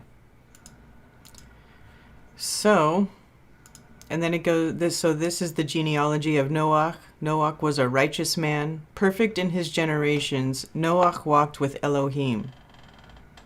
Okay, so are we starting a new Noahh? No, this is the same Noahh. We're just addressing him specifically. Mm-hmm. Go ahead. And Noach brought forth 3 sons, Shem, Ham, and Yefet. Very good. Now, the genealogy thing it could also be called the histories. Genealogies, histories, it's the same thing. He was a righteous man. So a righteous man, what does righteous mean as far as, your perspective? Righteous, it just means that you have a good heart and you fight for things that are good. You stand up for good things. Exactly. That's basically it, right? He pursued functionality, if you want to genericize it. Mm-hmm. So it's different than like what religion would call pious. Pious means like you go through all the religious motions, right? Like you're so good at doing religion, that's called piety or pious. Mm-hmm. So this is different than righteous. Righteous means, you're always in the intent of doing the right thing, right? Mm-hmm. That's righteous. Mm-hmm. And I think that matters to some people, like it's different than religious pious. Righteous means to do the right thing. Yeah. Really. Because let's give you an example. Like if you read the Torah, Mm-hmm. you're never going to see a verse that says, and you shall never eat yeast within your bread. That you're never going to find that verse. However, this is a command for me. And I'm living righteously because it's something that was confirmed to me by the Creator for me specifically. It's not for anybody else. So he may tell Karen, okay, Karen, every day I want you to go outside and be quiet and stare at the woods for 5 minutes. And you may feel a strong conviction, like this is what the Creator wants me to do. There's no one who can tell you that that's not correct. In other words, if you feel the Creator is leading you to do something, that's why I always tell people, stick to your conviction, but always seek truth, right? Make sure your conviction lines up with the truth. Because there would be nothing wrong with you going out in nature and communing with Him. But if you have a strong conviction, like this is what the Creator wants me to do, you should absolutely do that. That's what it means to be righteous. It's not just about following all the rules. Right. Did you catch all that? Yeah. Okay, cool. When you're silent like that, I'm like, oh my gosh, how much did they hear? like I'll go off on these long spouts, of Mm-hmm. this philosophical enlightenment. Yeah. No, I'm listening. And I also thanked Amawalk for giving us super chat 1111. Thank Awesome. you. Cheers. Thank you. Yeah, and it's much appreciated. Karen shares the super chats with me, and I've been looking for work since January, since the whole COVID thing started. Right. But I appreciate it because every time I get laid off, I get to dig into Scripture that much more. I get to share it with people that much more. I love it. Seriously. No hard feelings, but we're running on fumes here. Yeah. So pray that I get some work, y'all. Yes. Pray that I get some employment and drafting. Or Yeah. if any of you know some engineers or you're an engineer yourself, give me a call. There you go. Or shoot me an email. That's right. All right. Jack does AutoCAD drafting. Yes. I've done it in all facets except for electric, but I can figure electric out if you show me. All right. Okay. And the 612. Yeah. No, I didn't read this one, I don't think. Oh, did I? 611. Sorry. Yeah. Sorry. And the earth was corrupt, and the Eretz was corrupt before Elohim, and the Eretz was filled with violence. Now we're not talking about dirt. Right? Because Right. we're not talking about the dirt was filled with violence. Right? Right. Or if you want to go with some people's perspective, only Israel was filled with violence. No. Mm-hmm. This is the physical plane was filled with violence. And the root of violence is to shake. If you remember when Cain was told to roam the earth, Mm-hmm. it was all about shaking and nodding, right? Mm-hmm. Like he was like, he couldn't control himself. He was shaking and nodding. So he went crazy, roaming the earth. And here he's saying the entire Eretz is filled with this shaking, this craziness, right? Mm-hmm. Everything's going nuck and futz, right? Mm-hmm. So, I'm sure you haven't heard that since the 90s. But everything is crazy. Everything's shaking. Nothing is solid. You know, nothing is established. Right. So, what are you going to do? You have to start over. And I feel that shaking is coming again. I really do. I feel it's, you know, it's getting nuts again. It does. It's definitely getting nuts again. Yeah. Definitely. I mean, we all keep saying how crazy everything is. Yeah, and it gets crazier with each generation, right? Right. And you know, not to jump forward to New Testament, but I'm going to now. Yeshua said that in that final days, it'll be worse than it has ever been before or ever will be again. Well, every generation thinks that it's the end because it's worse than their previous generation, you know? So every generation, like, you know, when I was growing up, it wasn't this bad. Every generation says that. But right now, it seems like an accelerated craziness. Like, it's going, like, it's going really fast now, where stuff is going crazy fast. Yes. Like, we're going to lock down the whole Earth because of a fake virus. Oh, sorry. Shoot, I shouldn't have said that. It's okay. Damn it. It's okay. Strike that from the live stream. It's buried well within the scripture. We'll be fine. Okay. Damn it. Oh, if we weren't being struck before. I know. Oh, sorry, guys. All right. So Elohim looked upon the Eretz and saw that it was corrupt, for all flesh had corrupted their way on the Eretz. Mm-hmm. So now all flesh had corrupted their way. So this is now not just talking about man. This is talking about all bodies, right? Mm-hmm. So this includes animals, perhaps? How are the animals corrupted at this time? I don't Now, know. Enoch gives an interesting perspective on this because they were, you know, crossbreeding humans and animals and, you know, making women into whores and all sorts of stuff like that. So maybe this is what it's referring to, you know, if Enoch is an accurate, you know, depiction of what was going on. Mm-hmm. But I do see clearly that all types of flesh, that would include animals, that something went wrong. Mm-hmm. Like, animals are not the animals that were created. They've been messed with somehow. Interesting. All right, 6:13. Okay. And Elohim said to Noah, "The end of all flesh has come before me, for the Eretz is filled with violence through them, and see, I am going to destroy them from the Eretz. Make yourself an ark of gopher wood. Make rooms in the ark and cover it inside and out with a covering. And this is how you are to make it. The length of the ark is 300 cubits, its width 50 cubits, and its height 30 cubits. Make a new window for the ark and complete it to a cubit from above, and set the door of the ark in its side. Make it with lower, second, and third decks." Okay, so just to let people know, the reason that it says gopher wood is because in Hebrew it's literally gopher. Like, it's like, that's transliterated. I don't know what a gopher tree is, but it was called a gopher tree in the time that he was making the ark. The covering on the inside and out, I'm glad that it says that, because if you see the footnote with pitch or tar or other, do you see that? That's not in the original script. But if you look at KJV, it says cover it within and without with pitch. Mm-hmm.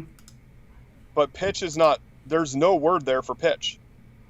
It just says the outside. Do make a container, wood of gopher, nests, which means to acquire, to bring stuff in, to the container, and cover you do to her from the house and from the wall out in covering. So, yes, that's broken English. I know that, people have trouble listening to the literal translation, but it gives you a perspective. Like, it's like, first of all, the ark is called a container, and then the within is called the housing, the without is called the exterior walls, and you're supposed to cover it. But it doesn't say with what. Right. Of course, KJV makes the leap. Well, the only thing he could have covered it with is pitch or tar. Mm-hmm. But we don't know what it was that he used. Yeah. And well, here's the thing. If I'm looking at that word, right? That word. Well, no, that's gopher. Pitch. Take me to gopher, this. Gopher. Wait, why if I'm clicking on pitch, is it taking me to gopher? Oh, I don't know. Weird. Hold on, let me go. Do. Hold on. 3274 cover lid. Strong's. Kofer, not gopher. Kofer. Oh, yes. Kofer. Yes, they're similar. Okay, my bad. Like, I don't know why you're getting gopher. Yeah, I'm sorry. That's my bad. Kofer. And then the root, of that cover. Yep. Purge. Just to cover. Whatever pacify, that means. Pardon. Yeah, because if you cover, like, your sins are covered, right? Mm-hmm. Like, yeah, you're good. You're paid for. Don't worry, it's covered. It's the same kind of, the way that we use it today. Mm-hmm. Like, hey, can you buy me a lunch? Yeah, I got you covered. Huh, We still use that interesting. every day, which is interesting, yeah. But yeah, it's basically a covering. It doesn't say pitch. There's no specific word for pitch that's separate from cover. Yeah. It's saying such as pitch, like as an example, Yep. but it doesn't. It does not. Mm-mm. And that's the thing. It's like they take artistic license with translating scripture. Mm-hmm. And that's why I like the scriptures, because, I have two different versions in front of me. I have 1998 and 2009. And over that decade, they fixed some stuff. And I'm like, good for you. And it says, make rooms in the ark, cover it inside and out with a covering. And if it just means like a monetary covering, maybe he was just saying, look, you're going to be on your own. Yeah. You have to Yeah. build it of your own resources. Yep. You'll be covered. Yeah. Yeah. Well, I'll cover you. Yeah. I don't know. And that's another thing. Like, it doesn't say anywhere in the scripture how long it took them to build the ark. Really? Right? Yeah. So I was told growing up that it took 100 years because he had his children at 500, and then he had the flood. Hold on, let me find it.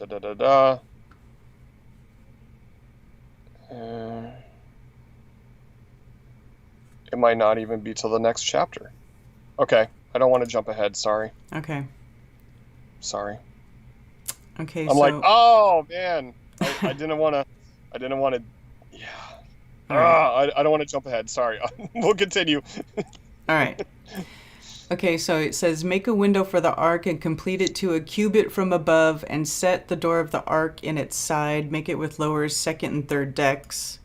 And see, I myself am bringing floodwaters on the arets to destroy all flesh, in which is the breath of life from under the heavens. All that is on the earth is to die. Right. Okay, so window is...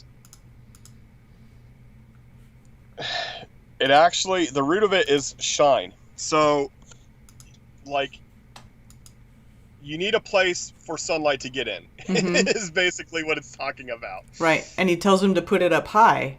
Yep. Right? Exactly. Because he's telling it 1 cubit from above, and so he's saying put a window up high. Yeah, from 1 cubit is like, let's say, a yard, right? Mm-hmm. So from a yard from the very top of it, put a window. Okay. And then it had second and third decks. Right. And that's a decent translation, but it actually says you know, an under, a second, and a third. Okay. So, and it doesn't say decks, but yeah. Right. It's 3 stories high. Right. And I shall establish my covenant with you, and you shall come into the ark, you and your sons and your wife and your sons' wives with you. Right. Now, is there any claim that his sons were righteous?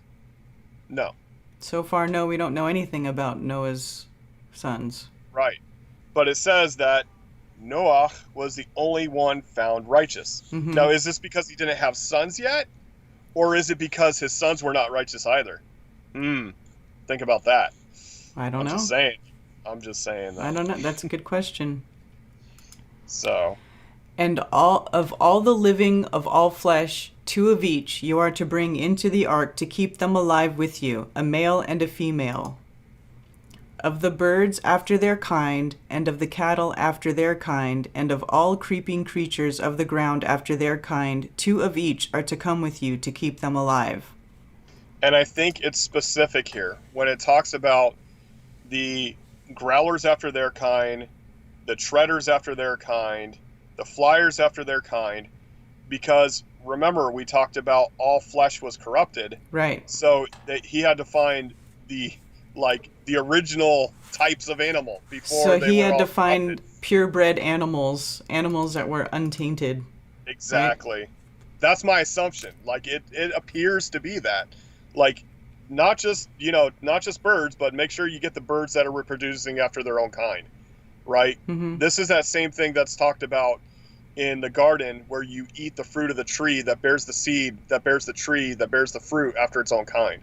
Right? Mm-hmm. So GMOs don't do that. Right. And I think GMO animals are the same. When you corrupt the genome, when you corrupt the way that Yah created them to be, they don't produce after their kind like they're supposed to. Like, dogs that are bred a certain way, and there's a certain type of dog that will always have this medical condition because of the way that they bred them. Mm-hmm. Like, oh, but they're so cute, but, they can't breathe. It's cool, though, because they're cute.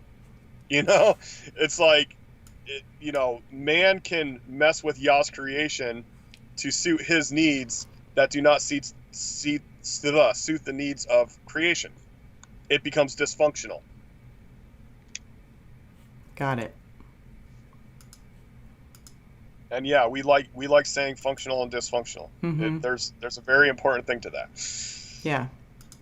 As for you, take of all food that is eaten and gather it to yourself, and it shall be food for you and for them. Okay. Interesting. So all the food that is eaten for him and for them. So when he brings in the animals, isn't he already doing that? Right? What? If he's bringing animals in the ark, doesn't he already have food? Like at that point? What do you mean, like the animals are food? Yeah. Well, not if you want to repopulate the earth with them. Like if he was living according to, let's say he's trying to get back to garden style, right? Mm-hmm. So he may have been vegan or vegetarian, okay? Mm-hmm. Now that's not to say that meat wasn't consumed at this point, because if you remember Cain, Cain, when he was told to wander the Eretz, he could no longer get food from the ground. Right. So how was he going to eat? The only thing he could have eaten was meat. I'm just saying, though. What are you saying? Maybe the only thing he could eat was food that was stolen and food that was killed, right? So before that, maybe there was no meat eating, but then when he couldn't get bread from the earth, now he became a flesh devourer.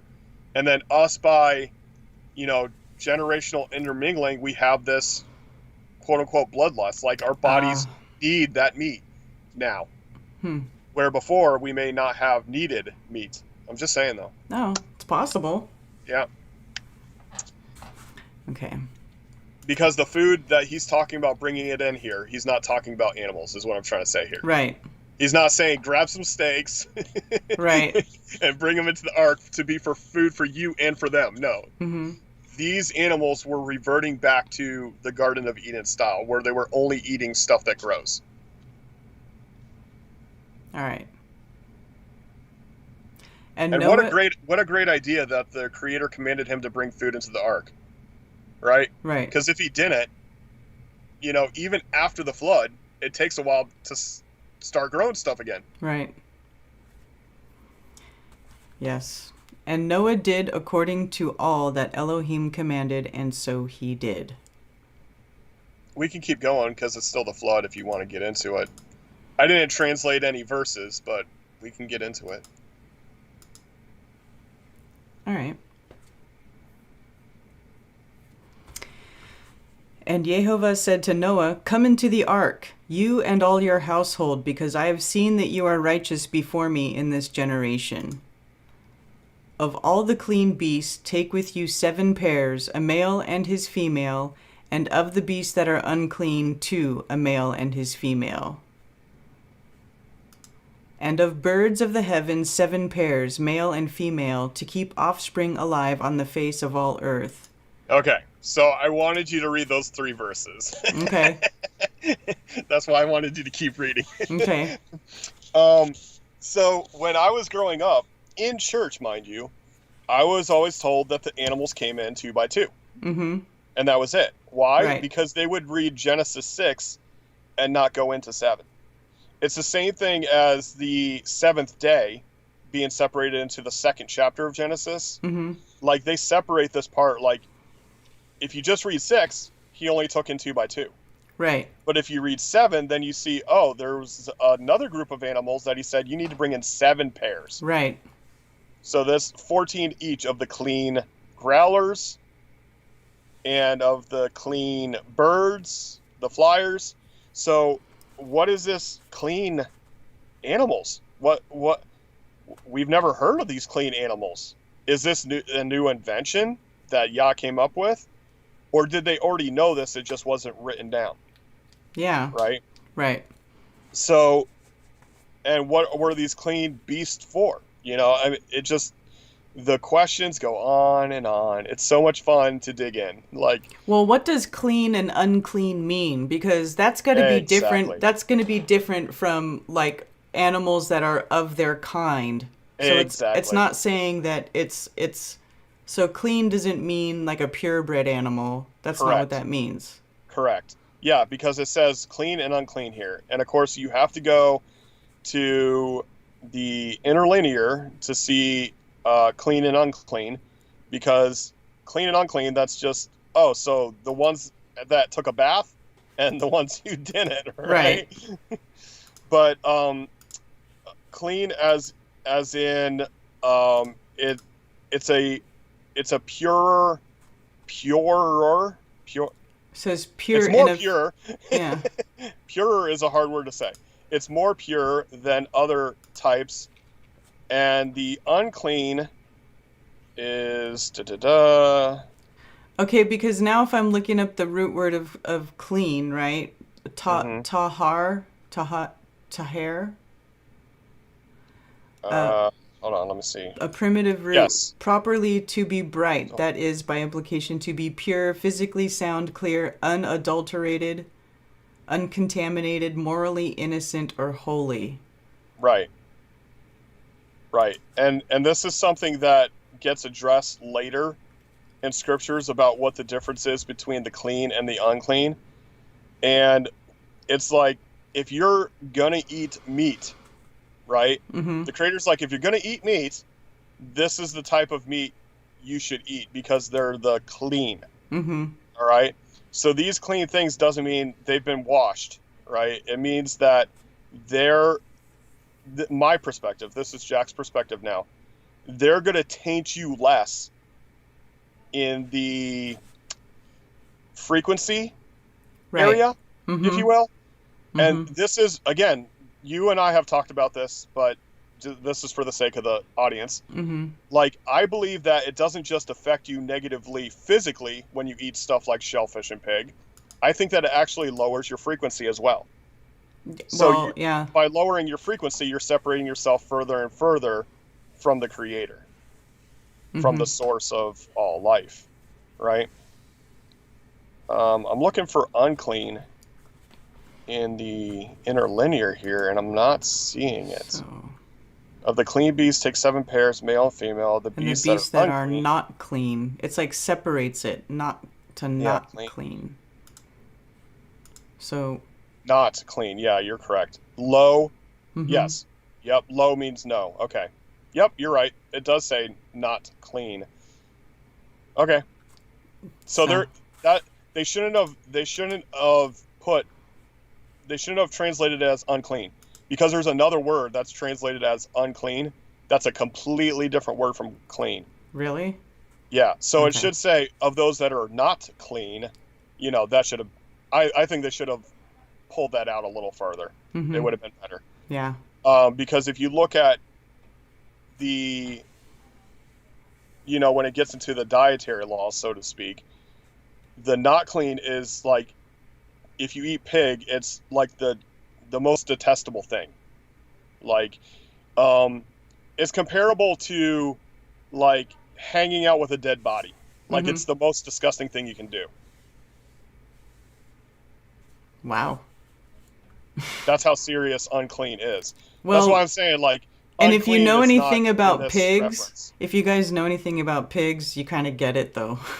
Yeah, they don't have a Pigs they don't are have filthy. a detox embedded into their physiology. They don't have a detox.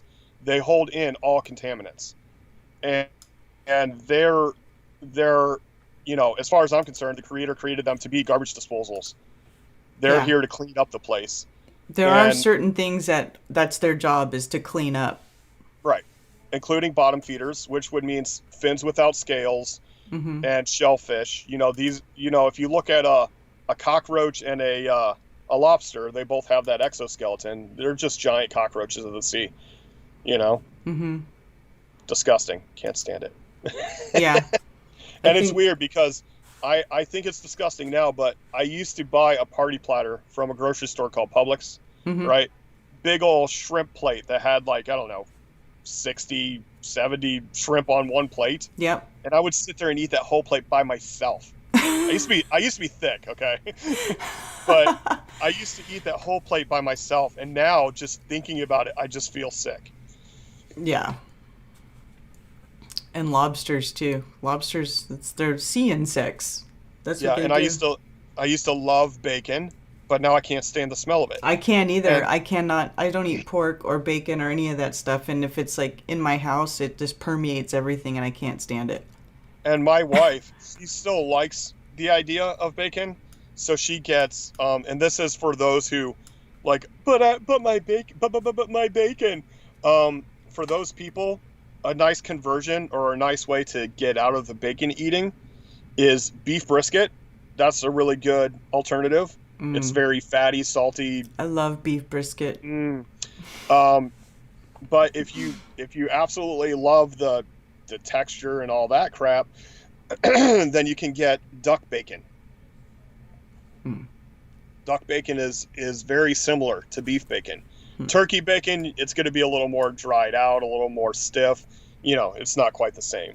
All right. But duck bacon's a lot closer, and beef brisket, that's a great I love beef brisket. I can eat some beef brisket. Yeah, it's the best. All right. Actually, I can't anymore because my diet has changed ever since I got the gout Oh. last year. So I don't eat beef anymore.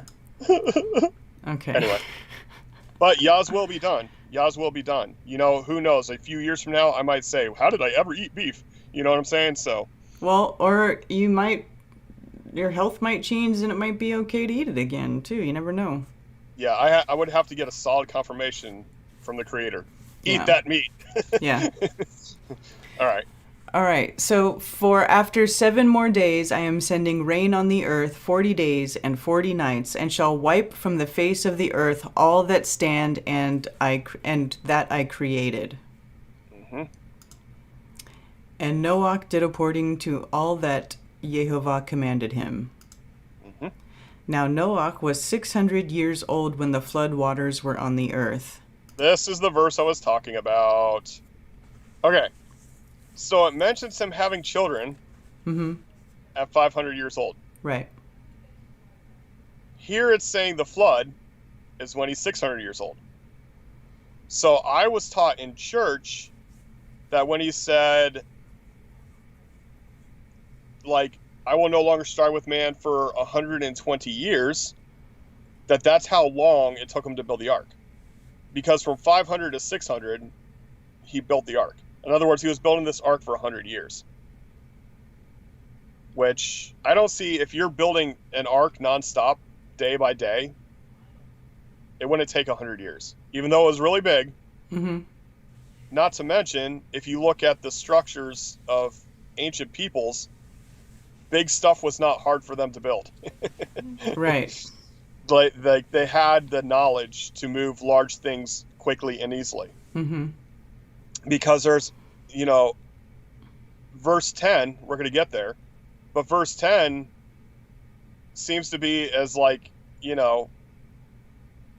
had 7 days to like get it all put together. Mm-hmm. Now, was it like 7 days to build and put all the animals in? Or did it just take 7 days to get all the animals into the ark? Or, it's not very clear there.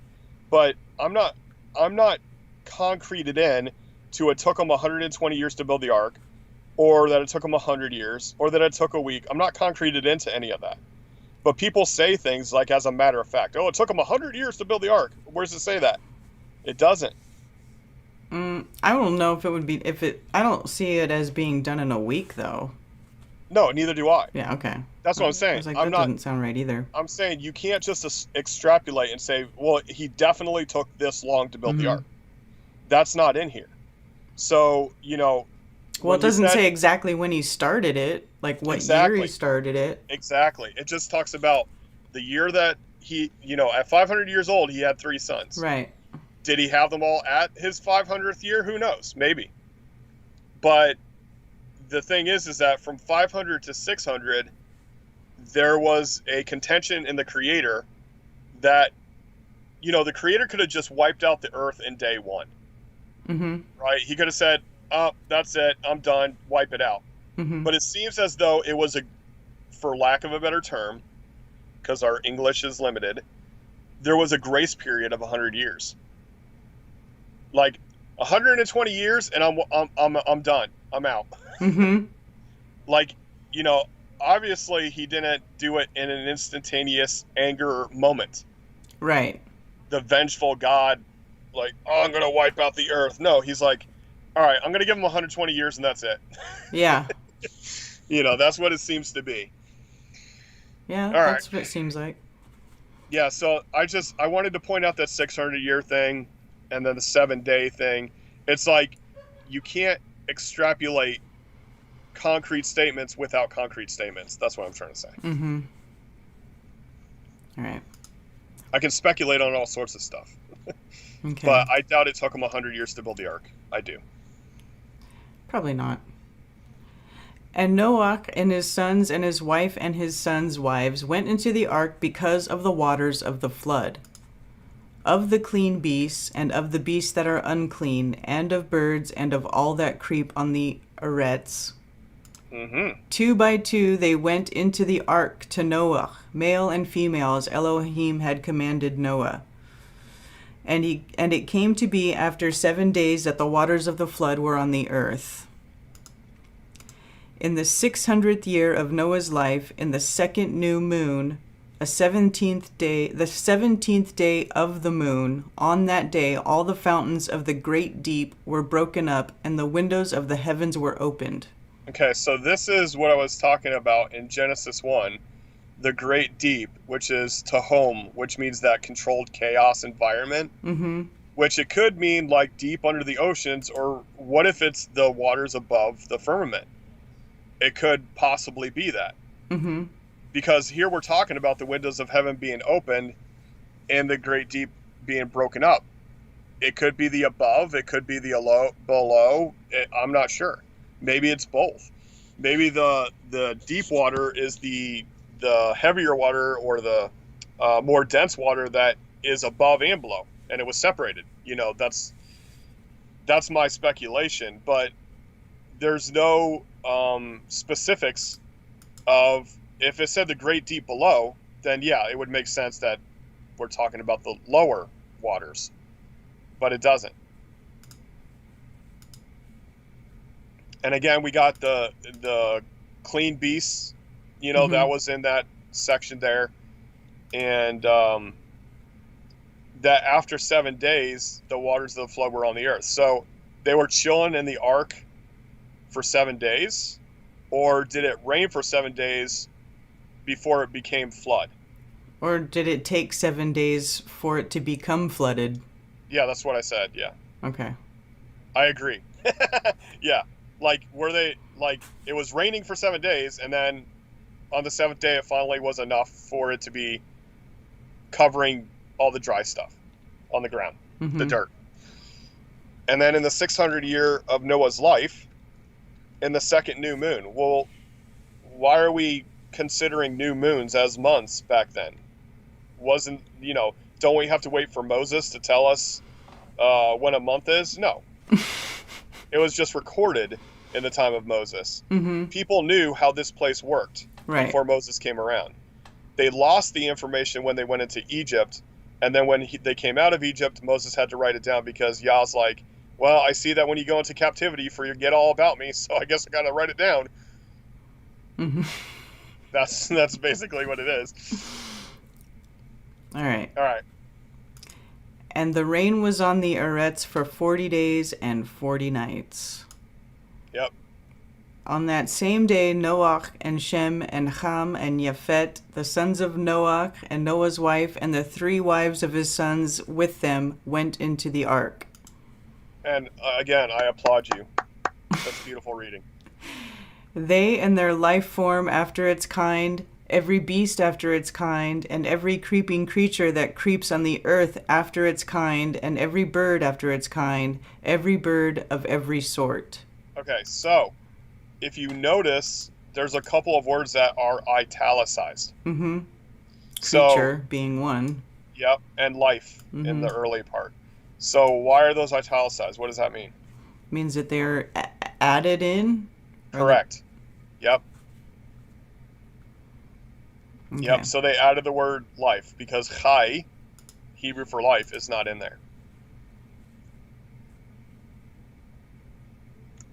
In fact, I'm going to go... Every beast. Yeah, there's not... Yeah. There's just the growlers. Every growlers. Okay. So, even though... Yeah, they kind of just threw in there, life. The life form. Yeah, they added it because it's not in there at all. Right? Correct. In the other versions. And let's see, KJV. Yeah. Yep, they just kind of added it. Okay. And they went into the ark to Noach 2 by 2, all flesh, in which is the breath of life. I know why they added it. Why? Because it just says the every, which in English that wouldn't make any sense. Right. The every. Yeah, the all. Yeah. The all. So everything. Yep. Okay. So in the ark, they went 2 by 2 of all flesh, which is the breath of life. Right. Breath of life is... That life is the chai, that life that we were talking about earlier. And ruach is the same word as spirit. So you could say the spirit of life. All flesh, in which is the spirit. Because remember, ruach is the unseen existence in action. Breath, wind, and spirit are all the same word. Okay. So every time you take a breath, you're breathing in spirit. Yeah. That makes sense to me. Is that air you're breathing? Exactly. All right. And they went into the ark to Noah 2 by 2. Oh, okay, I read that. You're And those 7:16. and those going in, male and female of all flesh, went in as Elohim had commanded him, and Jehovah shut him in. Right. Now, is this two different entities?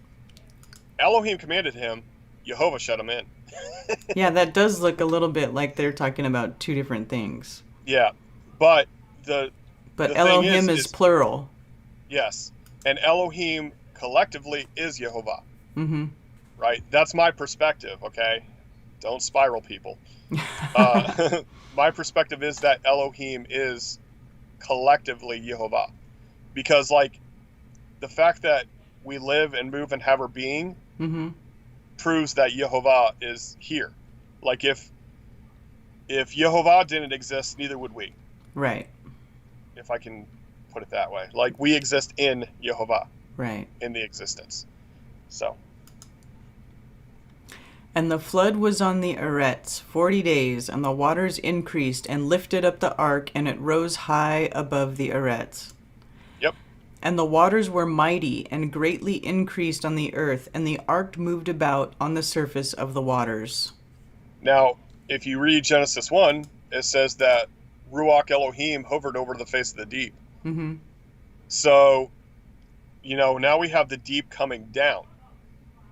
Now, in Genesis 1, he separated the deep. So it made the water table a lot lower. Right. Now he's letting the deep back in to our realm. Mm-hmm. And it's rising up the water so much so that everything in the Eretz is covered. That includes mountaintops, everything. Right? Mm-hmm. My assumption, if we assume that Antarctica is the highest elevation plane, Mm-hmm. then this would be like filling up the Antarctic Bowl, right? Right. So I mean, that makes sense to me. And then when he put the air back into our realm, into our system, it pushed the water down and out, and it went back up to the top again. Right? Like a double. I think the firmament is a layered thing. I don't think it's just like it's just there. I think it's like, yeah. Yeah, I would layered. agree. I would agree. Yeah, I'm sure. Like the waters and the lights exist in the firmament. Right. Right. Yeah. And the waters were exceedingly mighty on the Eretz, and all the high mountains under the heavens were covered.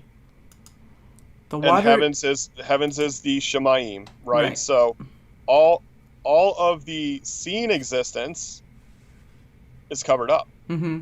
All the Eretz is now unseen. Mm-hmm. Everything under the unseen existence is covered. That makes a lot more sense than just under the heavens, because if everything under the heavens was covered, then the sky would be covered as well, right? Right. But that's why the word heavens is not a good translation.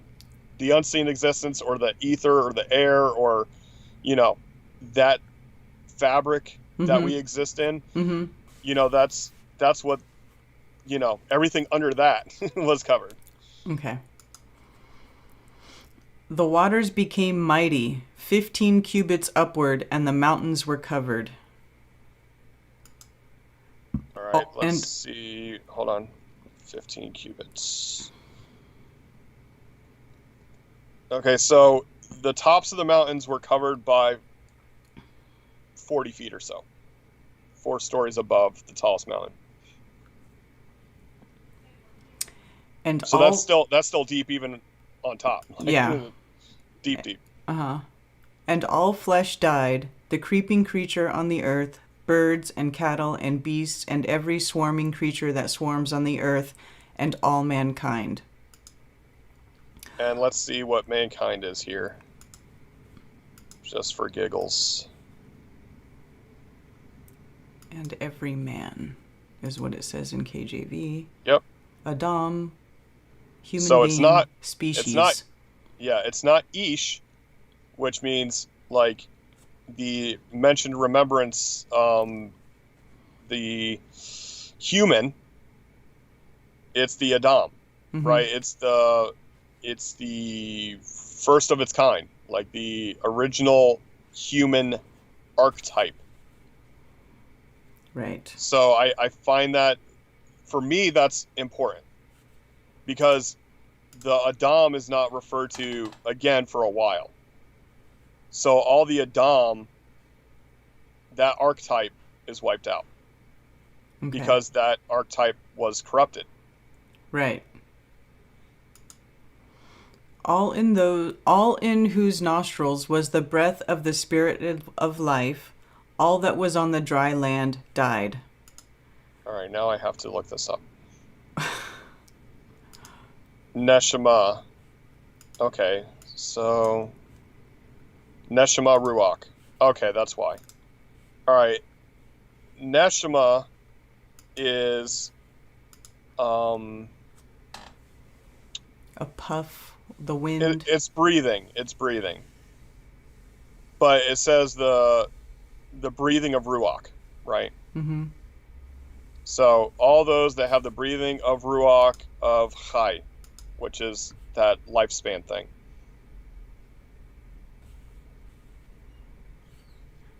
Like life as in birth to death. Mm-hmm. Lifespan. Okay. And then all that was there died. So he wiped off all that stand, which were on the face of the ground, both man and beast, creeping creature, and bird of the heavens, and they were wiped off from the earth, and only Noah was left, and those with him in the ark. Right. So were the birds coming from the throne room of heaven, or were they just talking about them flying in the sky? That's why it had to go 40 feet above the tallest mountain, because otherwise those birds, whatever corrupted those birds, They would be those up birds there. would have survived. Yeah. Right. And then it talks about there was giants before the flood and after the flood, and my assumption is that some of them made it to Antarctica. That's my assumption, because I don't see any other way that they could have escaped. And maybe these people were 40 feet tall, and that's why he had to have it at 40 feet. I don't know. I don't know. But, if you're filling the Antarctic Bowl, Mm-hmm. the only place they could have possibly escaped is to Antarctica, Right. which I think that they may still exist there, and that's why evil bad guys go out to visit Antarctica once in a while, including religious leaders and government leaders. Yeah, I'm just that's saying right. Can't rule it out. I'm just saying, though, speculation. Right. And the waters were mighty on the earth 150 days. Yep. So you had 40 days and 40 nights of raining, but It didn't stuck around didn't for even- quite some time. yeah, it didn't just drain out. Mm-mm. After the 40 days were done, another 150 days it's hanging out. So that's like another 6 months, right? Almost. How long is 150 days? Well, 180 days is 6 months, so 5 months. Yeah. Yeah, about 5 months. Yep. And that would be if it started in the second month and then 5 months out. Now, is it 5 months plus the 40? I think it's just the 5 months including the 40. But if that's true, then they went out in the 7th month. And the 7th month is important, which we'll hear about later, because these are appointed times, right? We talked about appointed times a little bit. So the 7th month is where there's important times, and the 1st month is where there's important times. But if you miss the 1st month, you can make up for it in the 2nd month. So he's going in there in the 2nd month into the ark, and he's coming out possibly in the 7th month. And it might be because of these appointed times. It might be a repeat that goes throughout the entire Torah, these important times.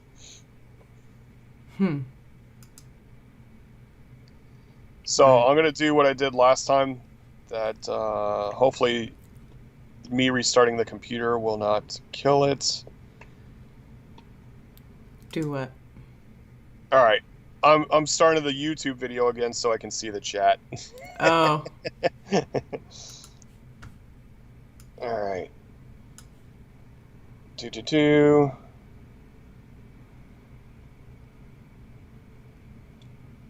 What are you looking for in chat?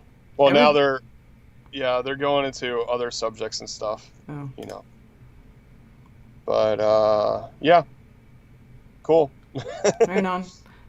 So that's a good place to end it. The end of the flood. Well, I don't know if it's the end of the flood. No, not really. No. Because we gotta have the water. Right, and so the next is the flood subsides. This false title. Yes. The flood subsides. All It's right. not necessarily false per se. It just didn't exist in the original text. There you go. Add it. Additional title. There you go. Yeah, the additional title. So, yep, I'm good if you're good. Yeah, I think that's a great place to stop. We're just over 2 hours, which is great. I think that's a good length. Yep. All right. Well, thanks everybody for being here. Keep it flat. Jack and I appreciate you guys watching with us and joining in and conversing, and we hope you appreciate it and like it. And we shall see you next week. We'll be back to Saturday. I had Yay! stuff going on yesterday and I couldn't do it yesterday, but next week we'll be back to Saturday Back to at 11. Sabbath. Back to Sabbath at 11 a.m. at all the same places. Alrighty. So that Stay flat, stay true, stick to your conviction, but always seek truth. Take care, y'all.